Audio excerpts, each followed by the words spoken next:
Saudaraku sekalian yang kekasih, melanjutkan apa yang saya kemukakan kemarin pagi, saudara. Betapa indahnya, eloknya, mulianya, agungnya, kalau kita memiliki hati dan kerinduan dan keadaan hidup hanya untuk menyenangkan hati Bapa di surga. Karena memang inilah standar anak-anak Allah, saudara. Yang mengenal Allah yang benar, yang kepada kita diberikan firman, kasihlah Tuhan Allahmu dengan segenap hati, segenap jiwa, segenap akal budi, segenap kekuatan. Jadi Tuhanlah yang memiliki segenap hati, jiwa, akal budi, kekuatan kita. Dengan demikian tidak ada lagi bagian untuk diri kita sendiri, saudara. Tidak ada lagi bagian untuk diri kita sendiri. Semua menjadi milik Tuhan. Bagi orang-orang yang bukan umat pilihan, ya, mereka yang memiliki nurani yang baik, hati yang baik, mereka bisa menyenangkan orang lain seperti dirinya menyenangkan dirinya sendiri. Ya. Berlaku firman untuk mereka juga, kasihilah sesamamu manusia seperti dirimu sendiri.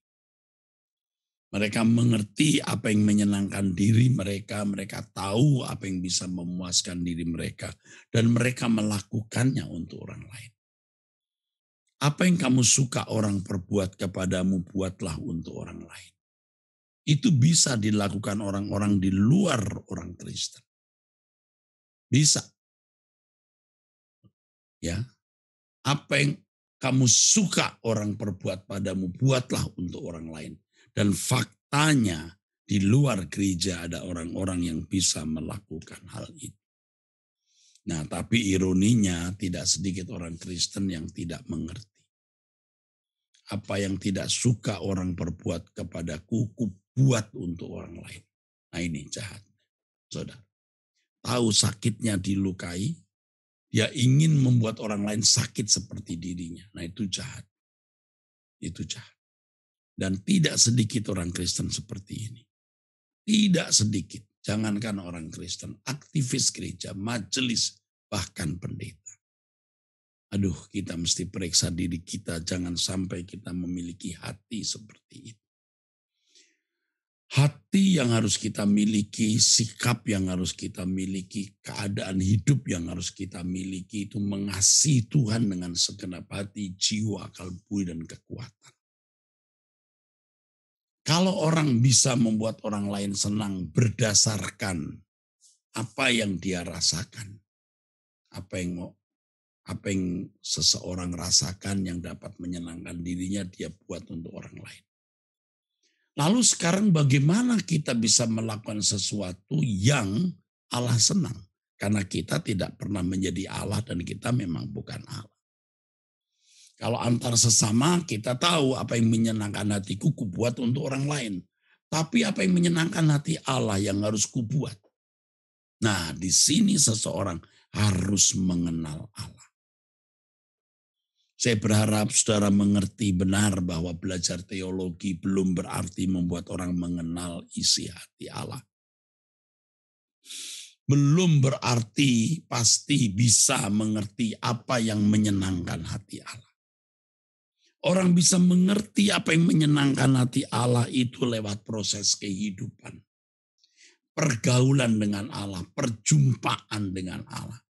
Sehingga satu kata yang kita ucapkan, apalagi kalimat, ya satu kata yang kita tulis di gadget kita, apalagi banyak tulisan, narasi, harus berkenan di hadapan Allah. Maka di sini kita belajar memiliki pikiran perasaan Kristus, supaya kita mengerti apa yang menyenangkan hati Allah.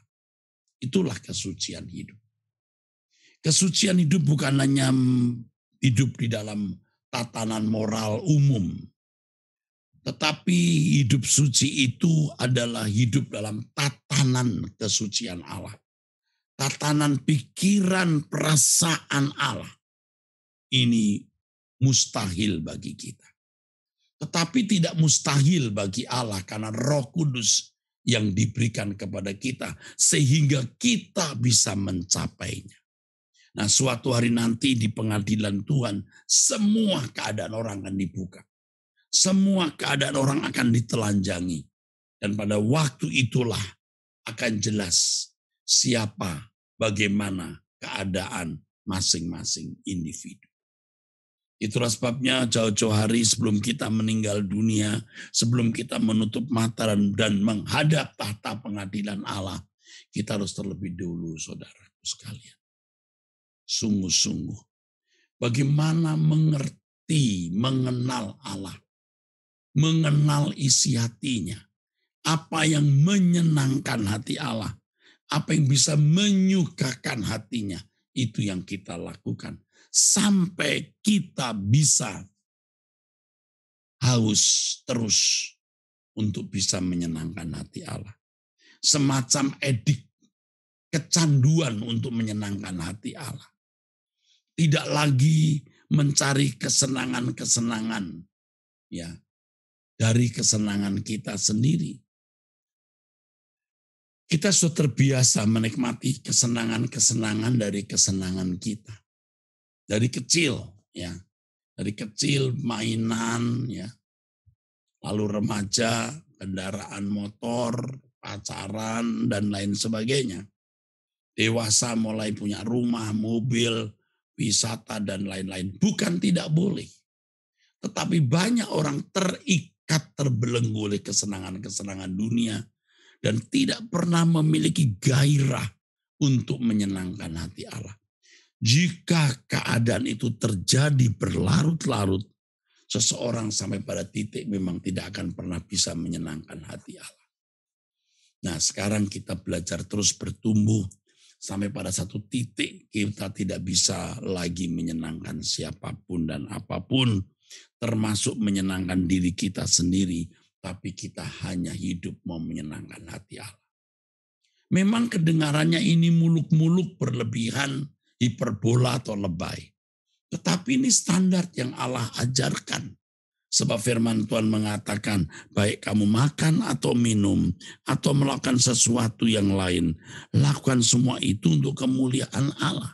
1 Korintus 10 ayat 31. Jadi kalau semua untuk kemuliaan Allah, ya berarti semua memang untuk kesenangan Allah, bukan kesenangan kita, saudara. Sampai itu menjadi habit, menjadi kebiasaan, mengkarakter di dalam diri kita, sehingga segala sesuatu yang kita lakukan memang hanya untuk kemuliaan Allah. Itu berarti untuk kesenangan Allah. Akhirnya kita bisa melakukannya bukan karena tekanan, bukan karena hukum dan peraturan yang menindis hidup kita, tapi menjadi kesukaan. Menyenangkan hati Allah menjadi kebahagiaan kita. Kesenanganku adalah menyenangkan Dia. Kebahagiaanku adalah membahagiakan Dia. Siapa? Allah yang menciptakan kita dan yang mengendaki kita ada.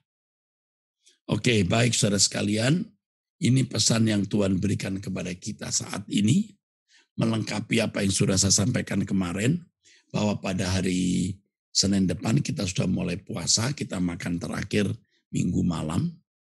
Mungkin ada di antara yang tidak kuat 24 jam, silahkan 12 jam.